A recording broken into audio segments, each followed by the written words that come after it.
উপমহাদেশের প্রখ্যাত ইসলাম প্রচারক আউলিয়া কামেল শাহ সুফি সৈয়দ ওয়াইসুদ্দিন শাহর বার্ষিক উরস শরীফ বৃহস্পতিবার অনুষ্ঠিত হয়েছে।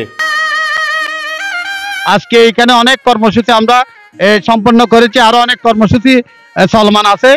আমরা খতমে কোরআন দিয়ে শুরু করে এই পর্যন্ত খতমে কোরআন, খতমে গৌসিয়া, খতমে ইয়াসিন, খতমে শেফা, খতমে খাজেগান, খতম গায়রা শেষ করে বিলাদ মোস্তফা তাওয়াল্লাতে গৌসিয়া শেষ করে আমাদের অনেক কর্মসূচি থাকবে রাত প্রায় 11টা পর্যন্ত। আমাদের আখিরি মুনাজাতের পর আমরা এখানে আমাদের দ্বারা বিভিন্ন দূর দূরান্ত থেকে বিভিন্ন মেহমানবৃন্দ আসবেন, ওনাদেরকে উন্মুক্তভাবে খাওয়ানোর মাধ্যমে আমরা উরস সম্পন্ন করব।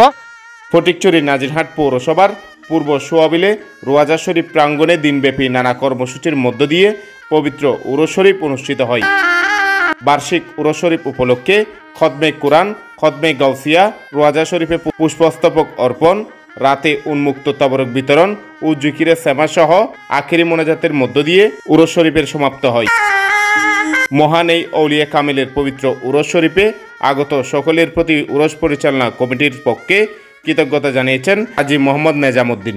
প্রায় অর্ধ শতাব্দী ধরে এই অঞ্চলে হযরত শাহ সৈয়দ ওয়াইসুদ্দিন শাহ রহমতুল্লাহ উরস মাহফিল উদযাপিত হচ্ছে।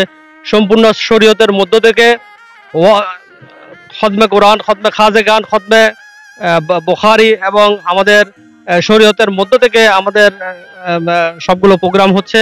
ওয়াইসুদ্দিন শাহ রহমতুল্লাহ আলাইহি আজি বার্ষিক উরস শরীফের মধ্যে আমরা ব্যাকরণ সমবেত হই এবং বিভিন্ন জায়গাতন বিভিন্ন দর্শনার্থী সকল উপস্থিত হই।